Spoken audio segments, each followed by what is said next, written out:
রমাদানুল কারীমের শেষ দশকের প্রতিটি রাত একটুও না ঘুমিয়ে সারা রাত জেগে থাকা এবং জেগে ইবাদতবন্দি করা, এটা নবী আলাইহিস সালামের গুরুত্বপূর্ণ একটি সুন্নাহ। প্রিয় দর্শক, আমরা যারা কর্মজীবী এবং নানা কারণে আমাদের সারা রাত জেগে ইবাদতবন্দি করার সুযোগ হয়ে ওঠে না, আল্লাহ রাসূল সাল্লাল্লাহু আলাইহি ওয়াসাল্লামের বিভিন্ন হাদিসে কিছু কিছু ছোট ছোট আমল রয়েছে যে আমলগুলো করার মাধ্যমে সারা রাত জেগে ইবাদতবন্দি করার সওয়াব আমরা পেতে পারি। সেরকম কিছু আমল আজ আমরা শেয়ার করতে চাই। তোমাদের প্রথম আমলটি হলো এশা এবং ফজরের সালাত জামাতের সাথে আদায় করা। এ বিষয়ে সহিহ মুসলিমের এক হাদিসে বর্ণিত হয়েছে, রাসূল আকরাম সাল্লাল্লাহু আলাইহি ওয়াসাল্লাম ইরশাদ করেছেন, মান সাল্লাল আয়শা ফি জামাআতিন কানা কা কিয়ামি নিসফি লাইলা। যে ব্যক্তি এশার নামাজ জামাতের সাথে আদায় করবে, আল্লাহ সুবহানাহু ওয়া তাআলা তাকে অর্ধ রাত জেগে ইবাদতবন্দি করা, দাঁড়িয়ে ইবাদতবন্দি করার সমান সওয়াব দান করবেন।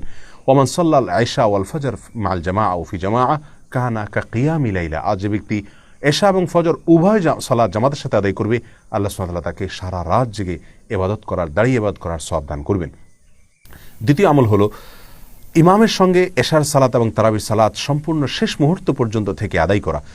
এ বিষয়ে তিরমিজি এবং আবু দাউদে বর্ণিত হাদিসে রাসূল আকরাম সাল্লাল্লাহু আলাইহি ওয়াসাল্লাম ইরশাদ করেছেন, ইন্নার রাজুলা ইযা সাল্লা মা'আল ইমামি হাত্তা ইয়ানসারিফা হুসিবা লাহু কিয়ামুল লাইলা। যে ব্যক্তি ইমামের সঙ্গে রাতে সালাত আদায় করে, এশা পড়ে, তারাবি পড়ে এবং ইমাম চলে যাওয়া পর্যন্ত তিনি অপেক্ষা করেন, অর্থাৎ শেষ পর্যন্ত থাকেন সালাত ইমামের সঙ্গে, এ ব্যক্তিকে আল্লাহ সুবহানাহু ওয়া তাআলা রাতে দাঁড়িয়ে, সারা রাত জেগে দাঁড়িয়ে ইবাদত করার সমান সওয়াব দান করেন। তৃতীয়ত হলো রাতের যে কোনো সময় 100 আয়াত তেলাওয়াত করা। এ বিষয়ে সহিহুল জামে একটি হাদিস বর্ণিত হয়েছে, যে হাদিসে নবী আলাইহিস সালাম ইরশাদ করেছেন, যে ব্যক্তি রাতে 100টি আয়াত তেলাওয়াত করে, আল্লাহ সুবহানাহু ওয়া তাআলা তাকে সারা রাতের ইবাদতের সমান সওয়াব দান করেন, যে কোনো জায়গা থেকে 100 আয়াত তেলাওয়াত করলে রাতের ভিতরে।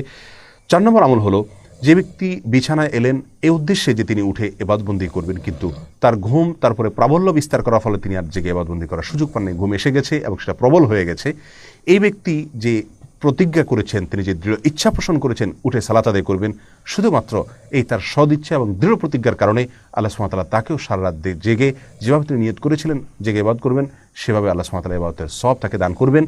আর তার যে ঘুম এসেছে, এটি আল্লাহ সুবহানাহু ওয়া তাআলার পক্ষ থেকে তার জন্য সাদাকা বা উপহার ছিল।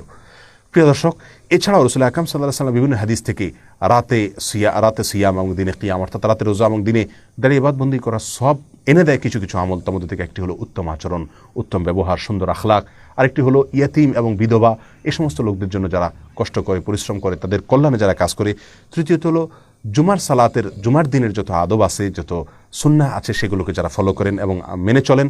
আর চতুর্থত হলো আল্লাহর রাস্তায় রাত জেগে যারা পাহারাদারির কাজ করেন একদিন এবং এক রাত, তাদেরকে আল্লাহ সুবহানাহু ওয়া তাআলা রাত জেগে ইবাদতের সওয়াব দান করে থাকেন। প্রিয় দর্শক, অতএব আমরা এই সমস্ত আমলগুলোর মাধ্যমেও রমাদানুল কারীমের শেষ দশকে রাত জেগে ইবাদতের সওয়াব আমরা নিজের করে নেওয়ার চেষ্টা করতে পারি। তবে বলাই বাহুল্য, সারা রাত জেগে ইবাদত বন্দেগী করা আর এই সমস্ত আমলের মাধ্যমে শর্টকাট ওয়েতে ইবাদত বন্দেগীর সওয়াব অর্জন করা, দুইটা আসমান এবং জমিন যেরকম তফাৎ, তার চেয়ে বেশি তফাৎ এই দুইটার মধ্যে রয়েছে।